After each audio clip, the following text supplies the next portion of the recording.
Last 10 साल से हम देख रहे हैं कि हार्ट अटैक की बीमारियाँ यंग एज में बहुत ज़्यादा बढ़ गई है as compare to old as.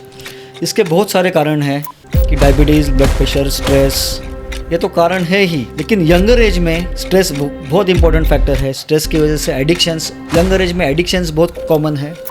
Timing of diet is also very abnormal. कोई रात को 2 बजे खाता है, कोई 11 बजे खाता है, सुबह 5 बजे उठता है। बिल्कुल irregular timing, irregular diet, lack of sleep, yes very important. Lack of sleep आज को रात भर एटलीस्ट मोबाइल स्लीप देखने का 8 घंटा साउंड स्लीप होना बहुत ज़रूरी है। बिल्कुल।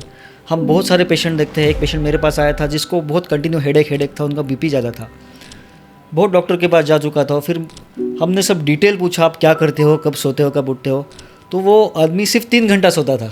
सिम्टम्स जो है वो हार्ट अटैक के ही है और किसी दूसरी बीमारी के नहीं है। ये कंफर्म करने के लिए हमें कौन से टेस्ट करवाने चाहिए?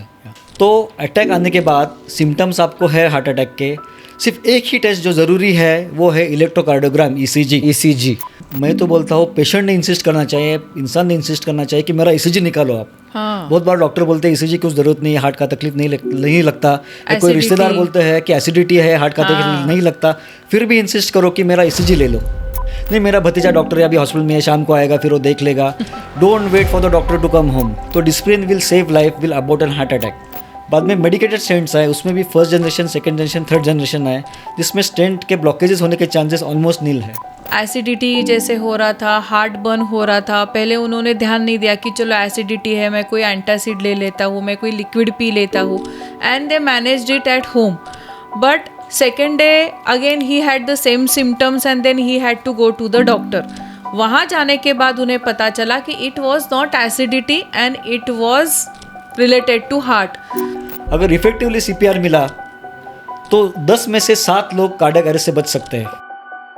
दिल भले ही आपकी ना सुने, पर आपका दिल आपको क्या सुनाना चाहता है, ये बात आपको ज़रूर सुननी पड़ेगी, क्योंकि हर बार दिल अपनी बीमारी के बारे में आपसे चीख कर बात करता है, आपको सुनाता है, लेकिन बहुत बार हम उस चीख को या तो अनसुना कर देते हैं या फिर नज़रअंदाज। और मुझे पूरा यकीन है कि आज का पॉडकास्ट सुनने के बाद आप बहुत सारी चीज़ें अपने दिल के बारे में जानने वाले हो, जैसे हार्ट अटैक होता क्या है, हार्ट अटैक किस वजह से आ सकता है, हार्ट अटैक ना आए इसके लिए क्या करना चाहिए, और हार्ट अटैक आ जाए तो क्या करना चाहिए। साथ ही में आप जानेंगे कि अगर आपको हार्ट डिसीज़ से बचना है तो क्या खाना चाहिए और क्या नहीं खाना चाहिए। तो आइए आज जानते हैं कि दिल क्या कहना चाहता है और कौन से राज खोलना चाहता है। तो मिलते हैं हमारी आज की खास शख्सियत, हमारे मेहमान डॉक्टर हसमुख गुजर से, या यूँ कहिए दिल के डॉक्टर हसमुख गुजर से, जिन्होंने अपने स्किल और नॉलेज से लाखों दिलों को सही ढंग से धड़कना सिखाया है।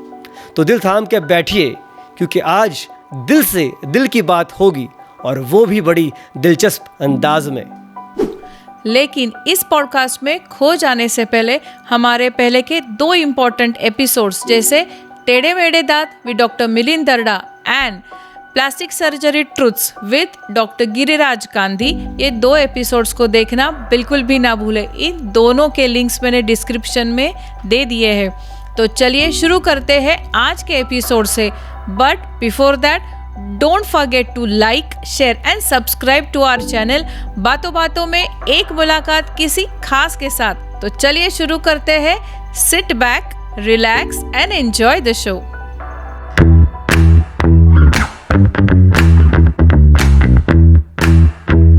नमस्कार डॉक्टर हसमुख गुजर सर, आपका हमारे इस बातों बातों में एक मुलाकात किसी खास के साथ पॉडकास्ट में बहुत बहुत स्वागत है। Welcome to our show sir.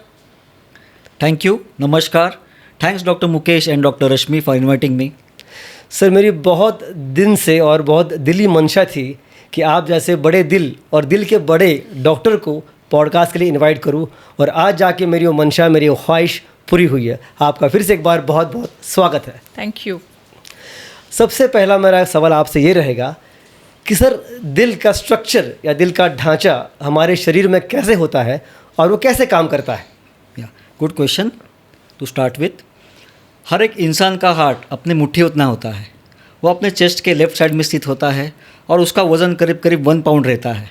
ये अपना जो हार्ट है वो हर 1 मिनट में 5 लीटर ऑफ ब्लड पंप करता है। तो देखो इसकी खासियत क्या है। ये हर 1 मिनट में 5 लीटर ब्लड पंप करता है, तो हर 1 घंटे में 300 लीटर हुआ, तो हर एक दिन में 7200 लीटर हुआ। तो ऐसा अपना ये हार्ट जन्म से लेकर मृत्यु तक कार्यरत रहता है। तो ऐसे अपने हार्ट के बारे में सबको जानना बहुत ज़रूरी है।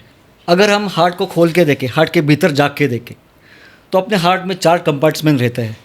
2 राइट साइड में कंपार्टमेंट, 2 लेफ्ट साइड में कंपार्टमेंट। 4 वाल्व्स रहते हैं, 2 राइट साइड में वाल्व्स, 2 लेफ्ट साइड में valves.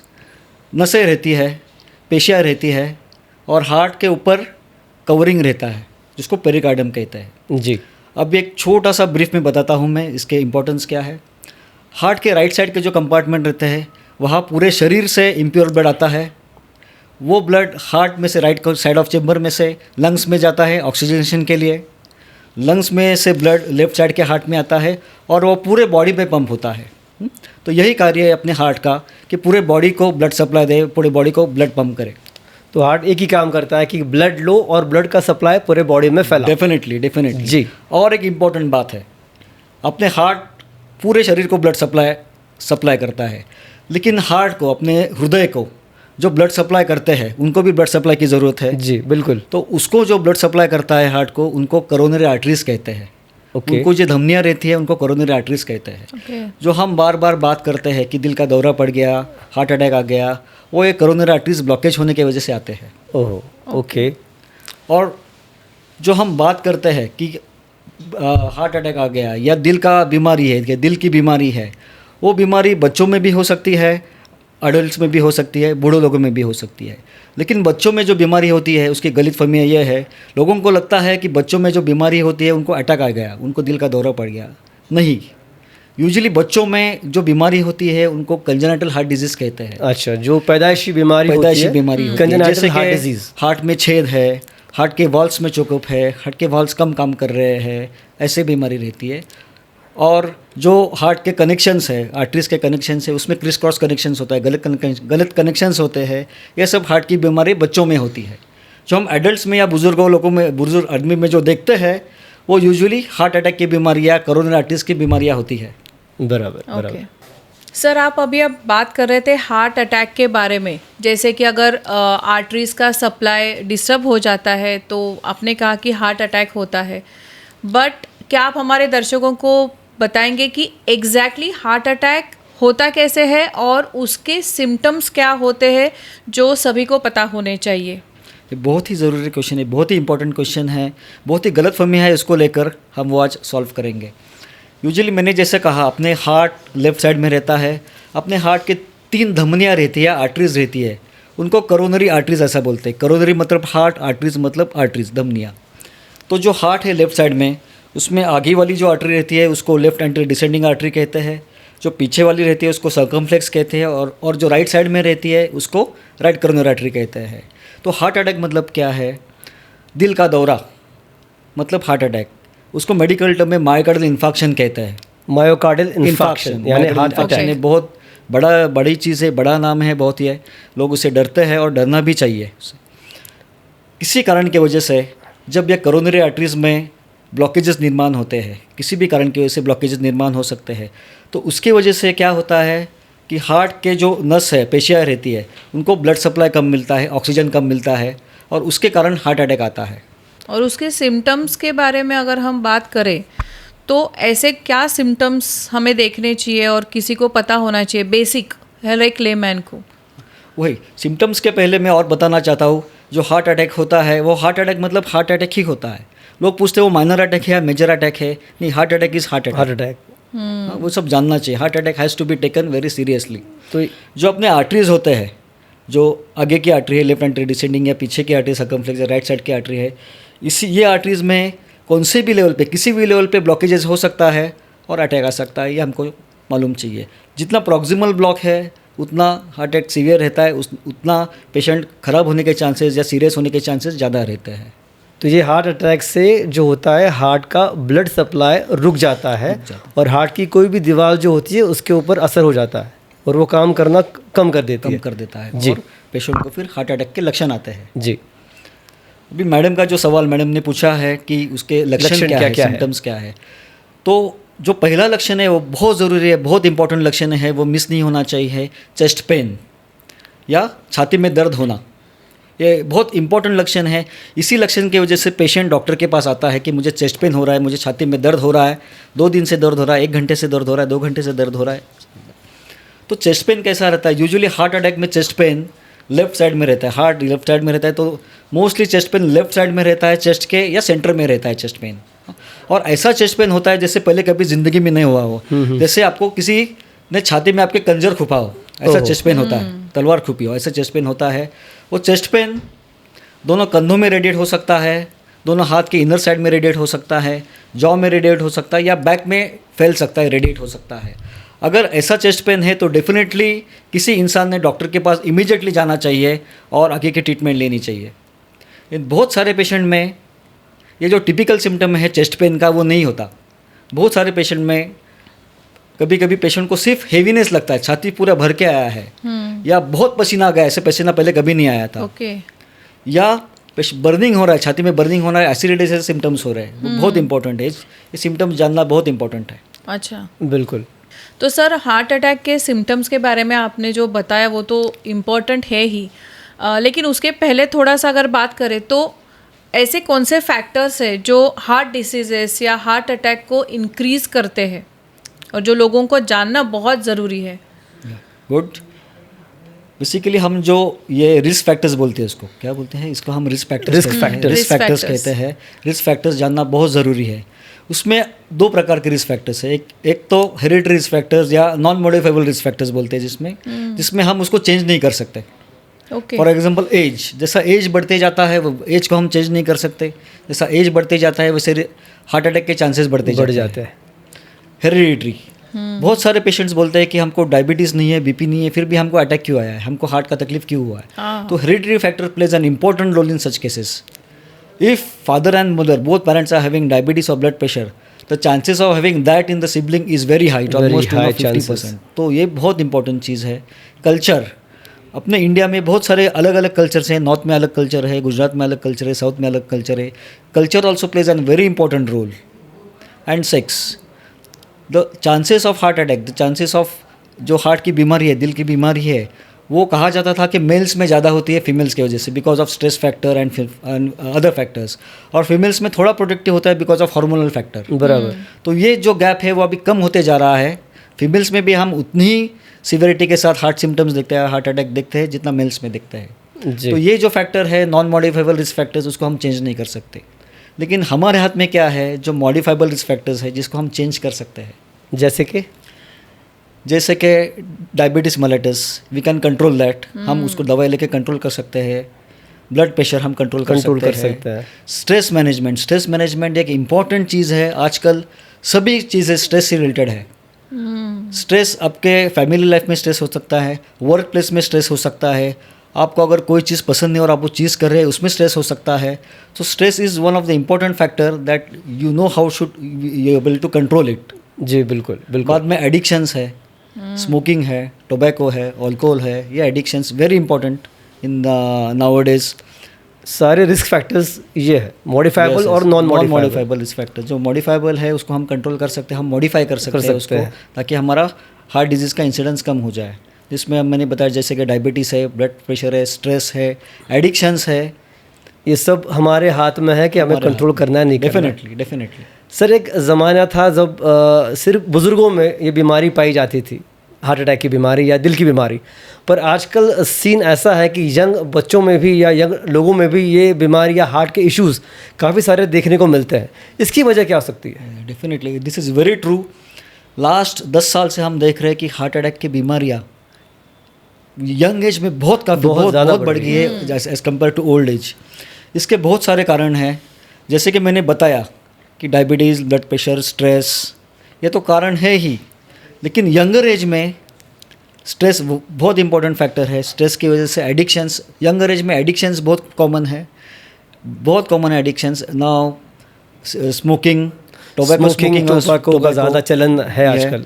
Diet very poor health, fast food की हम लोग अगर बात बहुत ज़्यादा, समोसे खा रहे, तले हुए, बटाटा वड़ा खा रहे हैं, ये बाकी का जो जंक फूड है, बर्गर, पिज़्ज़ास, और इसका बहुत बढ़ गया है इंसिडेंस, जंक फूड खाने का incidence.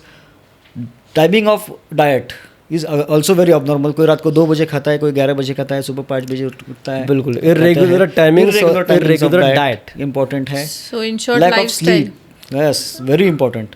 Lack of sleep, lack of sleep, lack of sleep आज को रात भर एटलीस्ट मोबाइल स्लीप देखने का 7 से 8 चलन। घंटा साउंड स्लीप होना बहुत ज़रूरी है। बिल्कुल। हम बहुत सारे पेशेंट देखते हैं। एक पेशेंट मेरे पास आया था जिसको बहुत कंटिन्यू हेडेक था, उनका बीपी ज़्यादा था, बहुत डॉक्टर के पास जा चुका था। फिर हमने सब डिटेल पूछा, आप क्या करते हो, कब सोते हो, कब उठते हो, तो वो आदमी सिर्फ 3 घंटा सोता था। अरे बाप रे। He was in big corporate office, 3 घंटा सोता था, उसके वजह से उसको हेडेक था। उसके सब टेस्ट हो चुके थे, और जो कारण था हेडेक का, बीपी का, ब्लड प्रेशर का, वो था लैक ऑफ स्लीप डिप्रेशन। वो एक इम्पॉर्टेंट फैक्टर है। बाद में डिप्रेशन एंड सोशल आइसोलेशन, ये आजकल बहुत देखने को मिलता है। लोगों के बहुत फेसबुक फ्रेंड रहता है, सोशल मीडिया फ्रेंड, लेकिन असली फ्रेंड बहुत कम रहता है। तो डिप्रेशन एंड सोशल आइसोलेशन ये बहुत इंपॉर्टेंट फैक्टर है। This depression and social isolation is equivalent two diabetes and hypertension. ओहो। सो ये भी चीज़ें इतनी सीरियसली लेना चाहिए, जैसे कि हम डायबिटीज़ और ब्लड प्रेशर सीरियसली लेते हैं, उतना stress, social isolation and depression, ये चीज़ें भी उतने ही खुल के डिस्कस होनी चाहिए, इसमें खुल के बातें होनी चाहिए। यंग लोगों में आजकल डिप्रेशन की मात्रा ज़्यादा दिखाई देती है as compare to old age. अभी और यंग लोगों में ऐसा दिखाई जाता है, हमको सेटल जल्दी होना है। हाँ, तो उसका स्ट्रेस ज़्यादा होता है। सेटल मतलब क्या, सेटल कभी होते ही नहीं है। स्ट्रेस बढ़ते जाता है, बीपी डायबिटीज़ बढ़ते जाता है, अटैक आते जाता है, ऐसा। और हर एक की सेटलमेंट की कंसेप्ट अलग होती है। अलग होते हैं डेफिनेटली। इसको उतना पैसा तो ये कमाना, सब ऐसी चीज़ें नौकरी हैं चाहिए। कि कंपेयर टू बुजुर्ग लोगों में, यंग लोगों में हार्ट हार्ट अटैक की इंसिडेंस बहुत ज़्यादा है, और यंग लोगों में सडन कार्डियक डेथ के इंसिडेंस भी बहुत ज़्यादा है। सही बात है। कैसे हार्ट अकस्टम नहीं होता उन चीज़ों को, जैसे ओल्ड एज हो जाता है हार्ट उस बीमारी को अकस्टम कर लेता है, लेकिन यंग लोगों में उतना हार्ट को वक्त नहीं मिलता कि उस चीज़ों को अकस्टम कर Adapt कर सके, सके, अडाप्ट कर custom कर सके। सके। एग्जैक्टली। सर, ये तो हुई हमारी सिम्टम्स की बात। जैसे मान लो सिम्टम्स किसी को दिखते हैं हार्ट अटैक के, लेकिन ये सिम्टम्स जो है वो हार्ट अटैक के ही है और किसी दूसरी बीमारी के नहीं है, ये कंफर्म करने के लिए हमें कौन से टेस्ट करवाने चाहिए? बराबर है। हमने अभी हार्ट क्या होता है देखा, हृदय क्या होता है, अटैक कैसे आता है, उसके सिम्टम्स क्या है, वो सब देखा। ये सब देखने के बाद डायग्नोसिस होना ज़रूरी है, Confirmation तो होना ज़रूरी है। बहुत सारी गलतफहमियाँ हैं, जैसे मैंने बताया कि बहुत सारे लोग एसिडिटी समझ के, अगर छाती में जलन हो रहा है तो एसिडिटी समझ के छोड़ देते हैं, एंटासिड लेते हैं और कुछ मेडिसिन लेते हैं, उससे एसिडिटी कम नहीं होती। फिर 2-3 दिन बाद डॉक्टर के पास जाके डॉक्टर सर बोलते हैं, डॉक्टर ईसीजी निकालो। ईसीजी निकालो।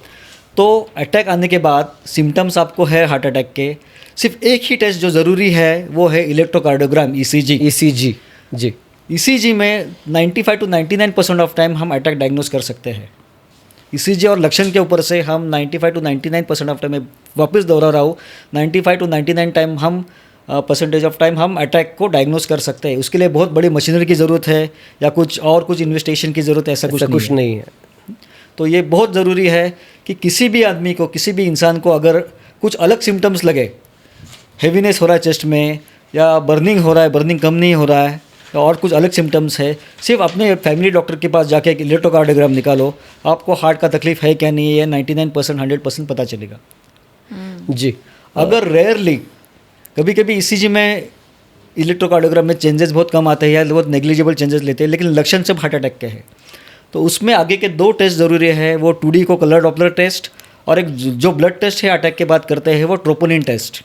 Troponin, trop T test, trop T test जो बोलते हैं हम। It is very commonly available everywhere in all hospitals, in small hospitals, nursing home, in many OPDs also it is available as well as big hospitals. तो ये ट्रॉप्टी test, जैसे आप ECG immediate हमको समझ आएगा, तो ट्रॉप्टी टेस्ट जैसे ही अटैक आ जाता है उसमें डायग्नोस हो जाता है कि कुछ घंटे की उसमें मोहलत भी होती है कि 2 घंटे बाद करना चाहिए, 3 घंटे बाद करना चाहिए? बहुत इंपॉर्टेंट है टू नो दैट। बहुत बार क्या होता है, पेशेंट को चेस्ट पेन होता है या कुछ सिम्टम रहते हैं, डॉक्टर के पास जाता है और ट्रॉप्टी करता है, ट्रॉप्टी कर देता है। तो यूजुअली ट्रॉप्टी पहले 6 घंटे में नेगेटिव आ सकता है, नेगेटिव आता है।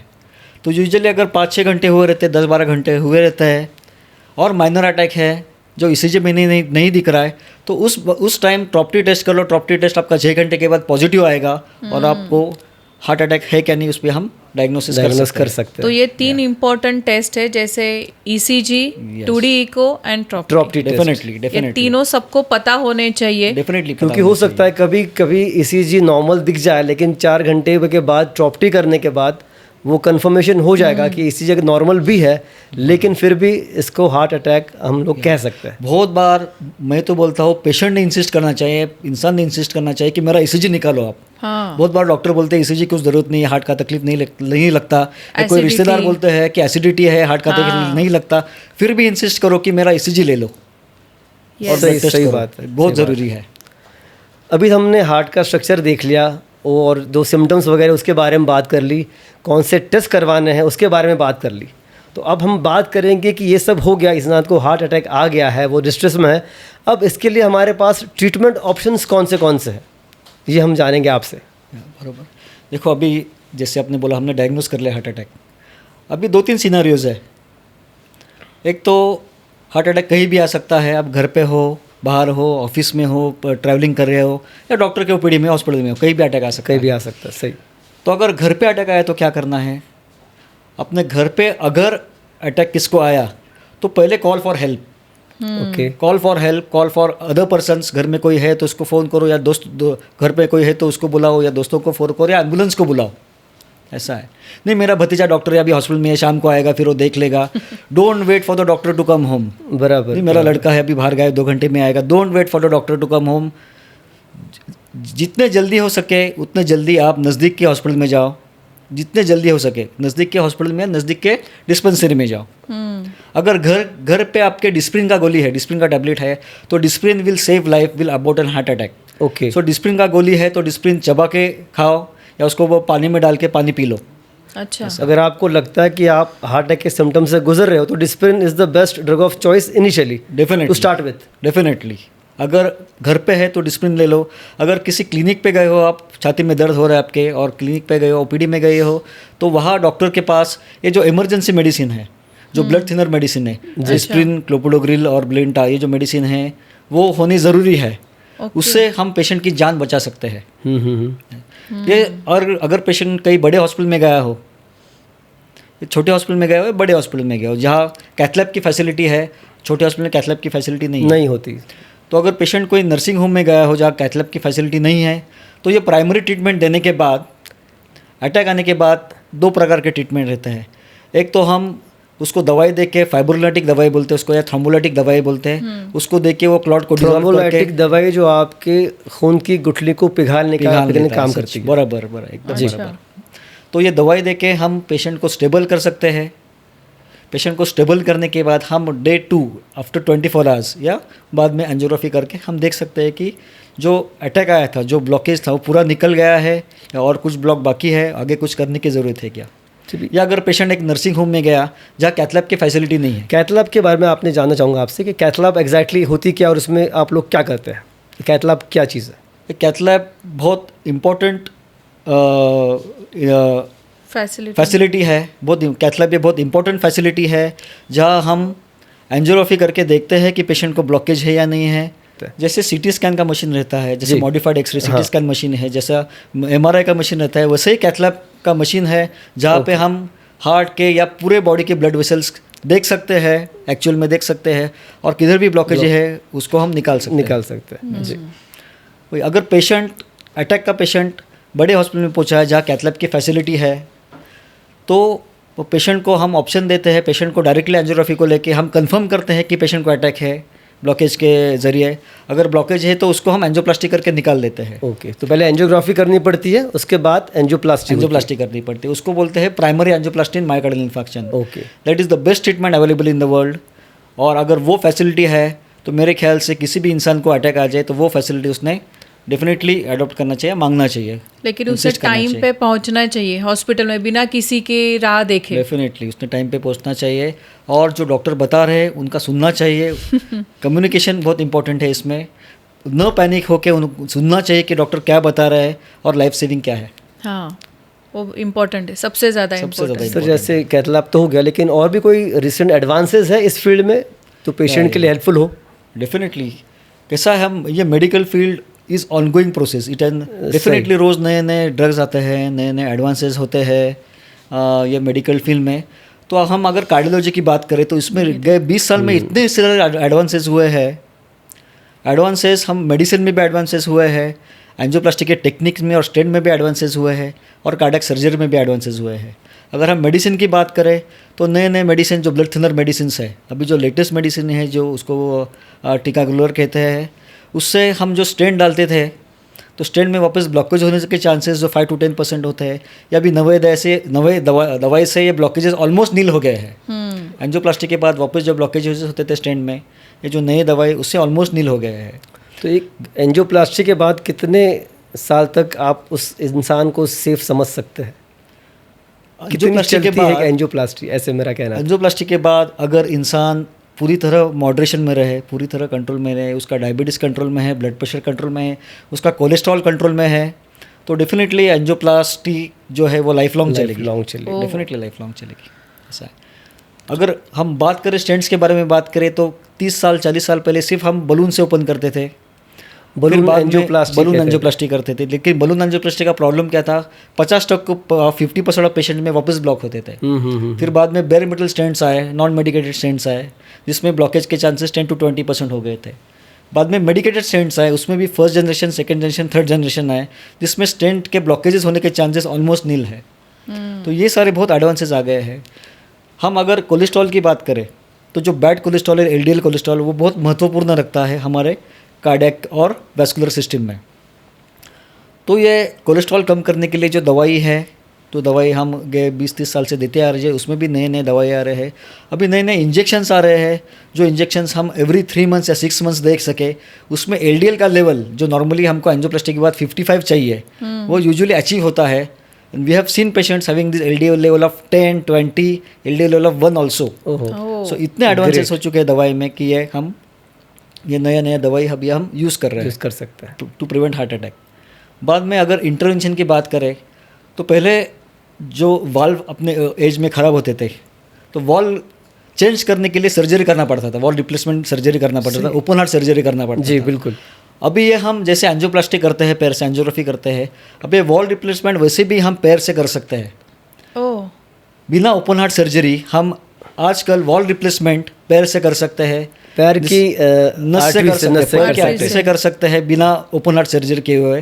पेशेंट 3 दिन में घर पे जाता है और 1 हफ्ते में अपने काम को कर सकता है। बहुत रिजल्ट है। That's wonderful. बाईपास की बात करें तो डेफिनेटली पहले 15-20 साल के पहले बाईपास हार्ट को रुका के, हार्ट लंग मशीन पे लेके बॉडी को, शरीर को फिर बाईपास किया जाता था। अभी हर एक बाईपास बीटिंग हार्ट पे होता है। अच्छा, वो रिसेंट एडवांसेस है बीटिंग हार्ट पे। बीटिंग हार्ट मतलब अभी बाईपास को हार्ट रुकाना ही नहीं पड़ता। अच्छा, पहले हार्ट को रुका के फिर बाईपास करते थे, अभी हार्ट बीट हो रहा है कंटिन्यू, हार्ट चल रहा है और तभी हार्ट में बाईपास प्रोसीजर चालू रहता है। तो ये बहुत नया टेक्निक है और बहुत सारे ये अडॉप्ट कर रहे हैं कि बीटिंग हार्ट में ही बाईपास हो जाए। तो आपने आपके 25 साल के करियर में बहुत एडवांसेस देखे हैं। बहुत एडवांसेस हो गए।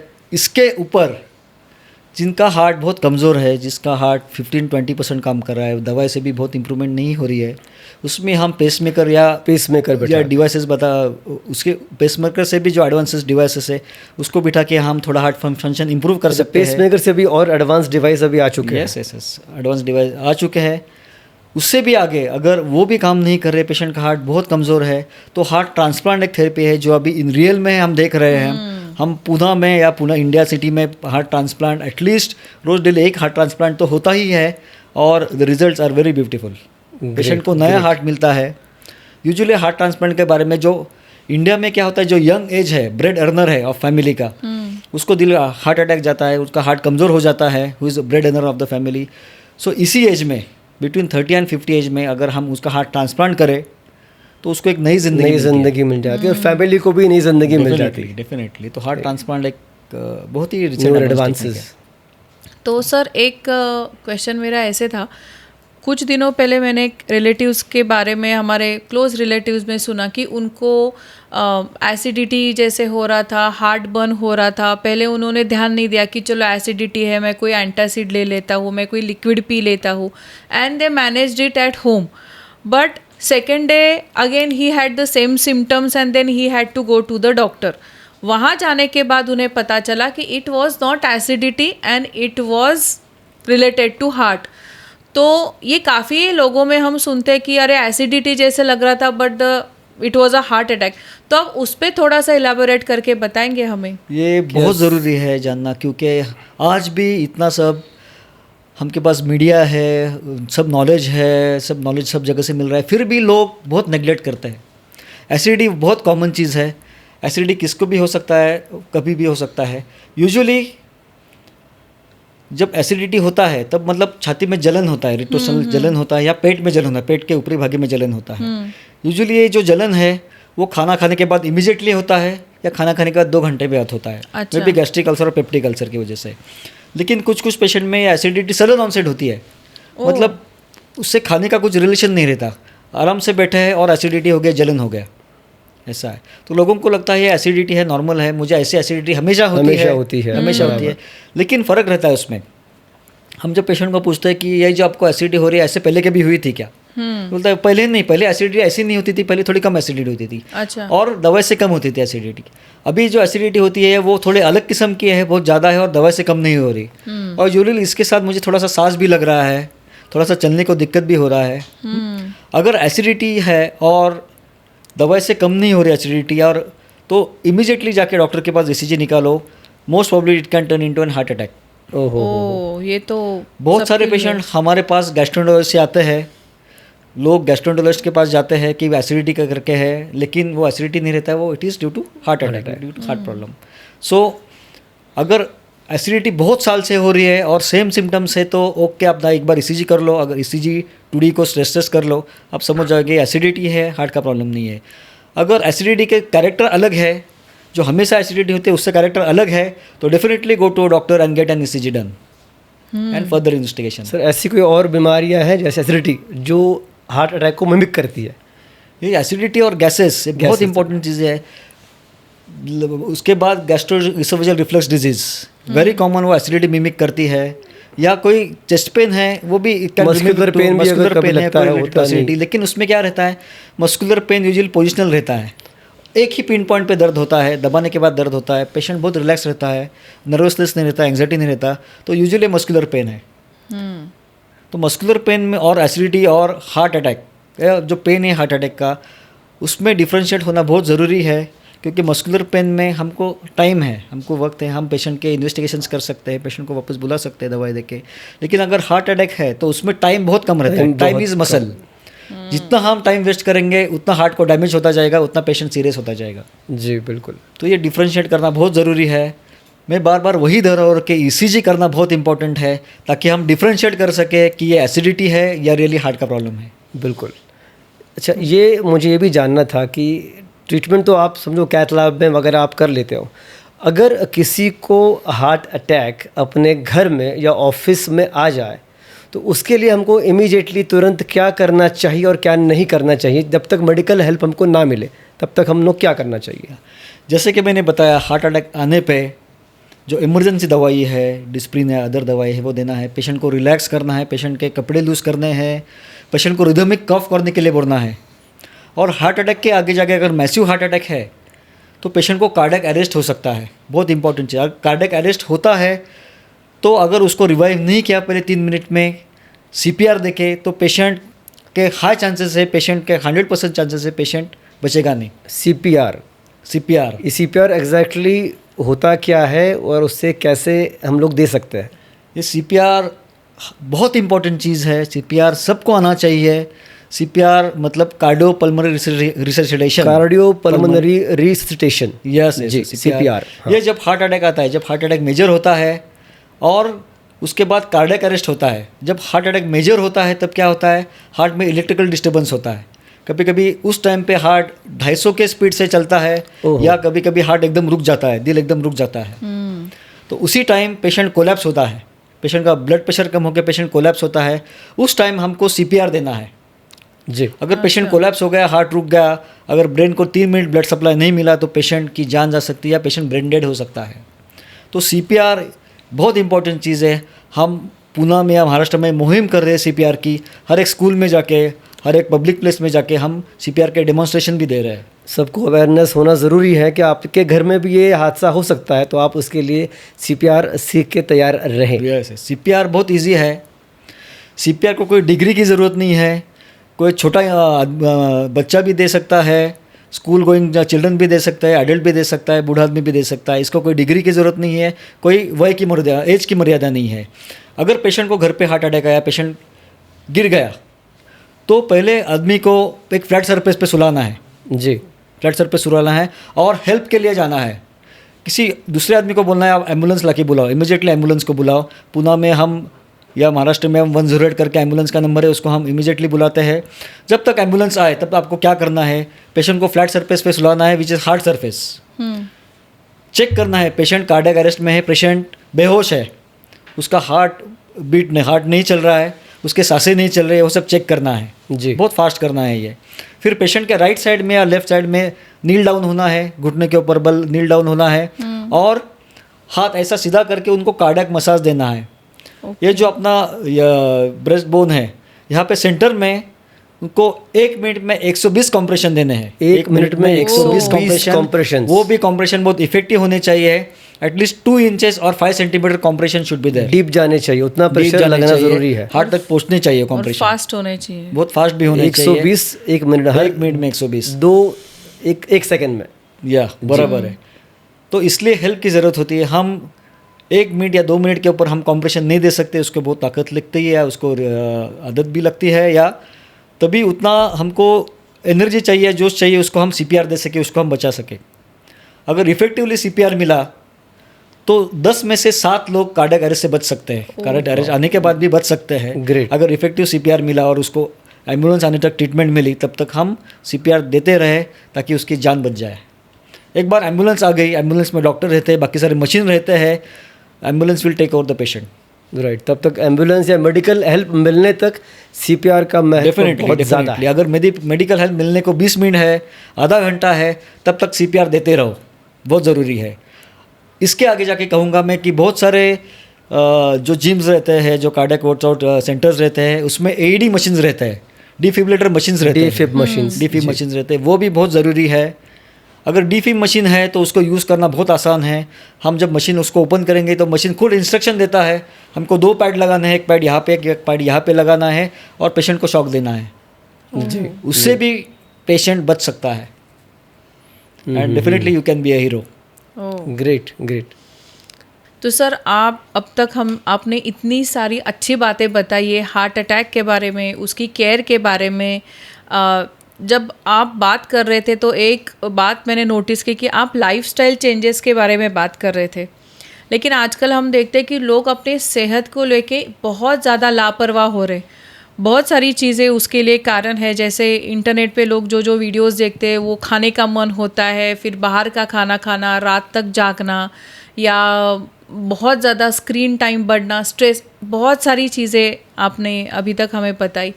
लोग बहुत ज़्यादा लापरवाह भी उतने ही हो रहे, whatever is the age. तो मुझे ये जानना था कि एक प्रिकॉशनरी मेजर कि मुझे हार्ट की तकलीफ़ है या नहीं, वो हार्ट का डिसीज़ मुझे हो रहा है या नहीं, वो क्या प्रिकॉशंस ऐसे लेने चाहिए हर एक इंसान को apart from this lifestyle changes, और क्या ऐसे टेस्ट है जो रेगुलर बेसिस पे करने चाहिए to see whether my heart is in healthy and good condition. मैं इसमें एक ऐड करूँगा कि लोगों की गलत धारणा होती है कि मुझे क्या होगा, मैं तो बिल्कुल फिट हूँ, खाता हूँ, पीता हूँ, सोता हूँ, तो मुझे कभी कुछ हो नहीं सकता। तो ये गलत धारणा भी लोगों में काफ़ी होती है। बहुत ज़रूरी है ये। बेसिकली हम सब जो कार्डियोलॉजिस्ट है या डॉक्टर्स है, हम पेशेंट के प्रिवेंशन के ऊपर ज़्यादा ध्यान देते हैं। वी शुड गिव, ज़्यादा ध्यान देना चाहिए प्रिवेंशन के ऊपर। अटैक आने के बाद कोई भी आदमी, इंसान डॉक्टर के पास आता है, ट्रीटमेंट लेता है, लेकिन अटैक न आए, इसके लिए प्रिकॉशंस लेना, प्रिवेंशन लेना, ब्लड टेस्ट करना, डॉक्टर की सुनना बहुत ज़रूरी है। तो इसके लिए पब्लिक हम स्कूल में जाके, कॉलेजेस में जाके हम प्रिवेंटिव लेक्चर्स देते हैं, ताकि अगली वाले नेक्स्ट जनरेशन जो है इसमें एटलीस्ट हार्ट के प्रमाण, इंसिडेंस, डायबिटीज़ का प्रमाण, ब्लड प्रेशर का प्रमाण धीरे धीरे कम हो जाए। तो कमिंग टू लाइफस्टाइल मॉडिफिकेशन बहुत ज़रूरी है। इसमें डाइट बहुत इंपॉर्टेंट है। यूजुअली आजकल हम देखते हैं कि बहुत जंक फूड है, आदमी का एक मील हर दिन का जंक फूड से होता है। मे बी वो तला हुआ चीज़ हो, मे बी वो पिज़्ज़ा हो, बर्गर हो, एक स्वीट्स हो, स्वीटनर्स हो। तो diet is very important. Diet में हम बात करने जाए तो हम दिन में 3 बार खाते हैं, तो महीने में 90 बार 100 बार हो गया। जी। तो उसमें से 90% of time you should eat for your body and 10% of time you eat for your tongue. और टंग ऐसा है। तो ये बहुत ज़रूरी है कि 90% आप बॉडी के लिए खाएं, 10% आप टंग के लिए खाएं। क्या खाना है क्या नहीं है सभी लोग जानते हैं, तो उसके डिटेल में हम ज़्यादा बात नहीं करेंगे, वो अलग ही टॉपिक है। लेकिन बेसिकली ये रूल फॉलो करना है। दैट एंड एक्सरसाइज बहुत इंपॉर्टेंट है। 150 minutes of moderate intensity exercise, मतलब 150 minutes of brisk running, brisk walking और jogging, it is important. 30 minutes per day, 30 minutes per day for at least 5 days a week। मतलब 150 minutes होते हैं 5 days at least. और इतना time निकालना बहुत मुश्किल नहीं है, खुद के लिए आधा घंटा निकालना बहुत मुश्किल नहीं है, ताकि हम मोबाइल पे रील्स देखते बैठे, उससे अच्छा है तुम वॉक करो या टाइप।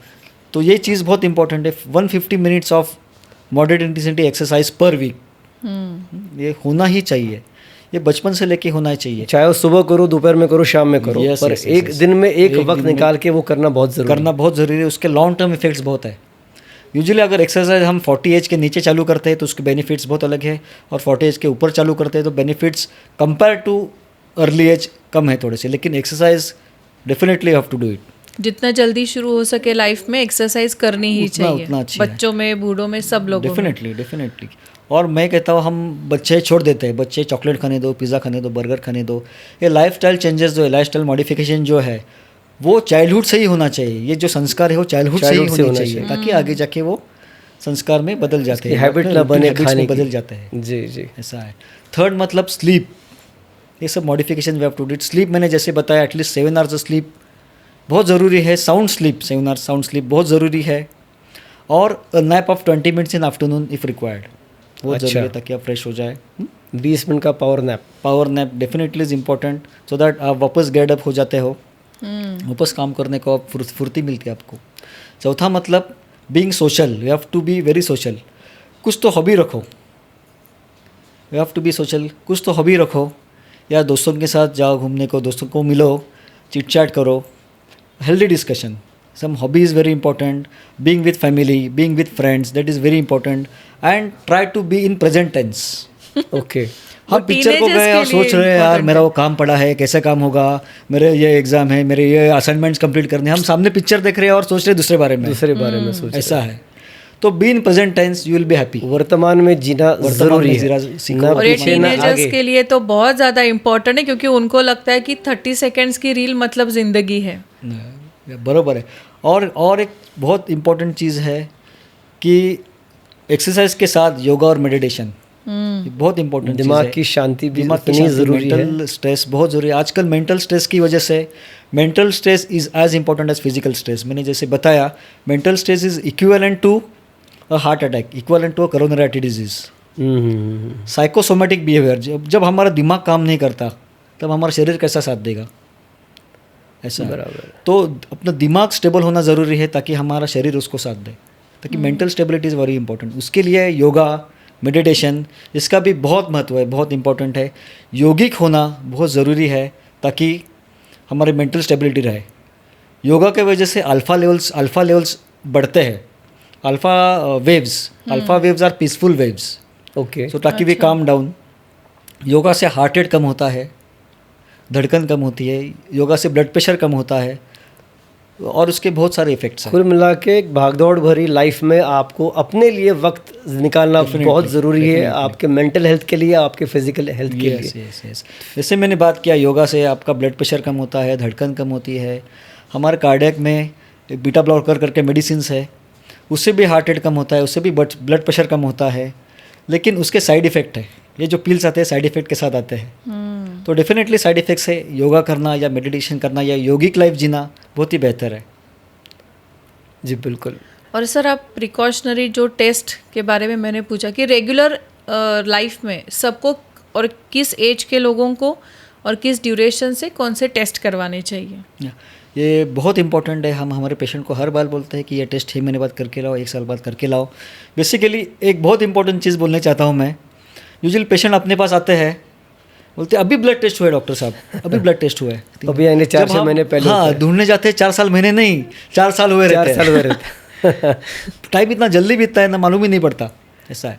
तो मैं हर एक पेशेंट को सलाह देता हूँ, हर एक इंसान को सलाह देता हूँ कि जो ब्लड टेस्ट है आपका बर्थडे होने के बाद आप ब्लड टेस्ट कर लो। हाँ, तो साल में एक बार तो पक्का साल हो में एक जाएगा। बार तो पक्का ब्लड टेस्ट हो जाएगा। और एक हंस भी नहीं रहेंगे कि यार ब्लड टेस्ट बर्थडे के पहले किया और कुछ अबनॉर्मल आया तो बर्थडे भी नहीं बना सकते। बर्थडे एंजॉय करो, उसके बाद आपका तो टेस्ट करवाओ। एटलीस्ट हर एक साल में अपना ब्लड टेस्ट हो जाएगा। यूजुअली देखा जाता है कि जो इंसान 20 और 40 साल के बीच में है, हम्म। उनको हार्ट अटैक की चांसेस कम रहते हैं। तो इन इंसानों में, इन लोगों में जो ब्लड टेस्ट है या जो एडवांस टेस्ट है वो 4 से 5 साल में करना चाहिए एक बार। 4 से 5 साल में एक बार, जो Between 20 से 20 and 40 40 लिमिट में है बस। यस। एक बार 40 लिमिट क्रॉस के आपकी एजिंग चालू हो गई, बराबर। डेफिनेटली। तो 40 साल के बाद आपको हर एक साल में आपके बर्थडे के बाद आपको ब्लड टेस्ट करने हैं। अभी ब्लड टेस्ट में क्या पूछेंगे आप, तो जो रूटीन हम टेस्ट करते हैं, हीमोग्लोबिन करते हैं, शुगर, फास्टिंग पीपी, HbA1c जो टेस्ट है जो आपके 3 महीने का शुगर बताता है के लिए कितना है आपका ग्लाइसेमिक कंट्रोल कितना है। बाकी कोलेस्ट्रॉल एक इंपॉर्टेंट चीज़ है, lipid profile and extended lipid profile आजकल करते हैं हम। अच्छा। तो लिपिड प्रोफाइल में जो बैड कोलेस्ट्रॉल है LDL, उसको बहुत महत्व दिया जाता है। जो गुड कोलेस्ट्रॉल है HDL, second line, third triglyceride और टोटल कोलेस्ट्रॉल। ये 4 जो घटक है लिपिड प्रोफाइल में, वो सभी घटक इंपॉर्टेंट है, सभी घटक डिटेल में एनालिस होनी चाहिए। बाद में 40 उम्र के बाद यूजुअली हम हार्ट की जो टेस्ट है, स्पेसिफिक टेस्ट है इलेक्ट्रोकार्डियोग्राम, जिसमें हमको अभी हार्ट में क्या चल रहा है, वर्तमान स्थिति क्या है आपके हार्ट, बराबर। आपके हार्ट का पल्स रेट कितना है, हार्ट रेट कितना है, अभी अटैक है क्या नहीं है, वो सब पता चलता है। वो ECG में पता चलता है। उसके आगे का टेस्ट है 2D को कलर डॉपलर। उसमें आपके हार्ट की क्षमता कितनी है, आपके हार्ट की एफिशिएंसी कितनी है। नॉर्मली हार्ट की एफिशिएंसी 60% रहती है, हार्ट का पंपिंग जो है 60% रहता है, वो 60% ही है, कम हुआ है, कुछ अटैक आके गया है पास्ट में, वो सब 2D को में पता चलता है। 2D को भी आपको हर साल रिपीट करना है। यस, और ECG भी साल में एक साल बार में एक या बार 6 करना महीने है। में एक बार? साल में एक बार। और 2D को में आपके हार्ट के वाल्स कैसे काम कर रहे हैं, हार्ट के वाल्स में चोकअप हुआ है क्या, ब्लॉकेजेस हुए हैं क्या हार्ट के वाल्स में, वो सब पता चलता है। उसके आगे जाके अगर 2D को ECG नॉर्मल रहा तो हम स्ट्रेस टेस्ट करते हैं। स्ट्रेस टेस्ट में हम पेशेंट को ECG लगाते हैं और एक मशीन पे, ट्रेडमिल पे दौड़ाते हैं। It is a graded treadmill, graded exercise, 3 minute, 6 minute, 9 minute. और जैसे पेशेंट चलता है, उसके ऊपर दौड़ता है, जैसे उसका हार्ट रेट बढ़ता है। अगर हार्ट के आर्टरीज में और ब्लॉकेजेस, कुछ हार्ट के कोरोनरी आर्टरीज में कुछ ब्लॉकेजेस है तो हमको इनडायरेक्टली ECG में दिखता है वो। अच्छा। ECG में चेंजेस आते ही दिखता है। तो ये जो 3 टेस्ट है, ये नॉन इन्वेजिव टेस्ट बोलते हैं उसको, नॉन जो इन्वेजिव आपको साल में एक बार तो करनी है। डेफिनेटली करना ही Once चाहिए। you cross 40। और जिसको डायबिटीज़ है, ब्लड प्रेशर है, किडनी की बीमारी है, उन्होंने ये जो टेस्ट है at starting from the age of 35 करना चाहिए, ओके अच्छा। ओके। ऐसा। और एक रिसेंट एडवांस जो आया है जो मैं बताना भूल गया आपको, वो है CT कोरोनरी एंजियोग्राफी। सीटी कोरोनरी एंजियोग्राफी। नॉर्मली हम जो एंजियोग्राफी करते हैं उसके लिए पेशेंट को एडमिट होना पड़ता है। वो हाथ के या पैर के आर्टरीज में से करते हैं। नॉर्मली जो एंजियोग्राफी करते हैं कन्वेंशनल एंजियोग्राफी। ये जो CT कोरोनरी एंजियोग्राफी है वो लेटेस्ट टेक्निक है, ये 10 साल में आया है। इसमें पेशेंट को एडमिट नहीं होना पड़ता। We have to go directly to CT scan department. CT scan department में जाओ और बोलो हमारा हार्ट का CT कोरोनरी एंजियोग्राफी करना है। तो उसमें एक छोटा सा आपको सलाइन का सुई लगाएंगे और वहाँ से कॉन्ट्रास्ट इंजेक्ट करके आपका एक 5 सेकंड आपको ब्रेथ होल्ड करना है और CT एंजियोग्राफी हो जाता है। Great great. उसमें नॉन इन्वेजिव टेस्ट है। ये टेस्ट हम कब करते हैं, जब हमको जानना है कि पेशेंट में रिस्क फैक्टर कितना है, पेशेंट को कुछ दवाई देने की ज़रूरत है क्या, पेशेंट में कैल्शियम स्कोर कितना है, कोरोनरी आर्टरी में जो कैल्शियम जमा होता है उसका स्कोर कितना है, अगर पेशेंट का एंजियोप्लास्टी हुआ है तो स्टेंट कैसे काम कर रहे हैं, अगर पेशेंट का बाईपास हुआ है तो बाईपास के ग्राफ्ट कैसे काम कर रहे हैं, ये सब हम non invasively CT CT angio routine में हमको हर साल करने की जरूरत नहीं है, जब इंडिकेटेड हो करने की जरूरत तभी करना है सीटी एंजियो। ना फिर ECG है 2D को तो आपको हर साल करना ही करना है along with the blood test. Blood test के साथ में। बिल्कुल यस।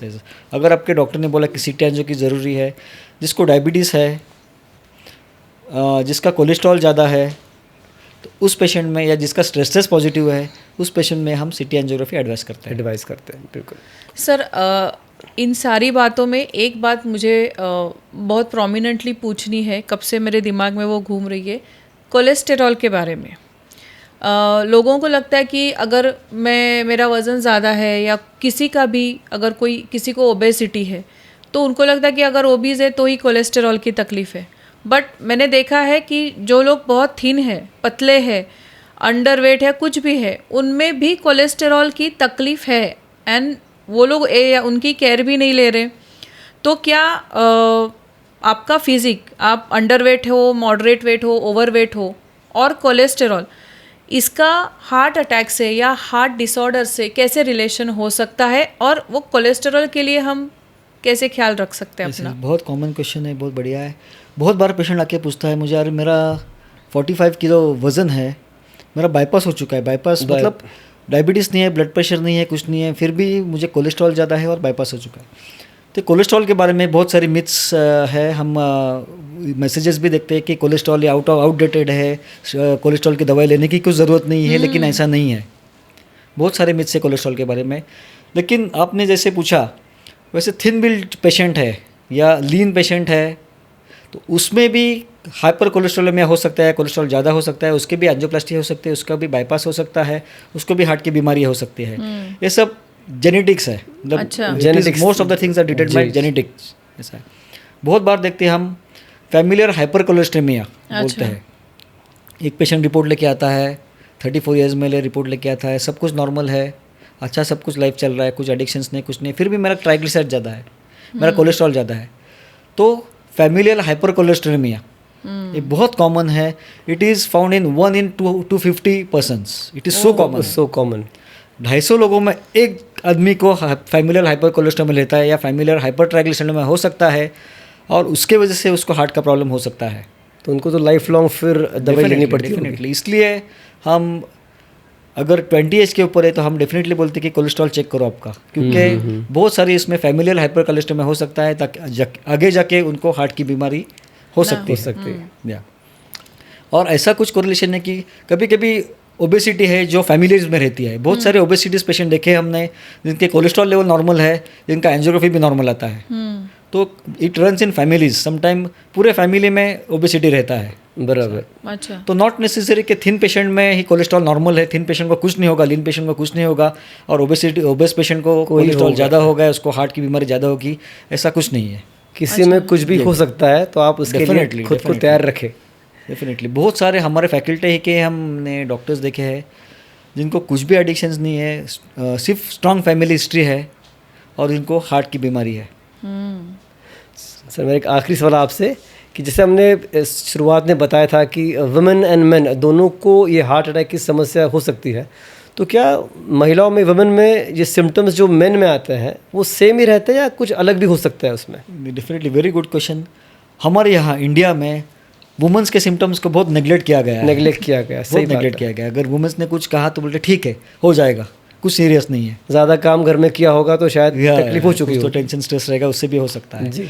लेकिन रिसेंटली हमने देखा है, बहुत सारे आर्टिकल्स, बहुत सारे पब्लिकेशंस भी है कि वुमेंस में भी उतने ही सीवियर से हार्ट अटैक की संभावना होती है जितने मेल्स में है।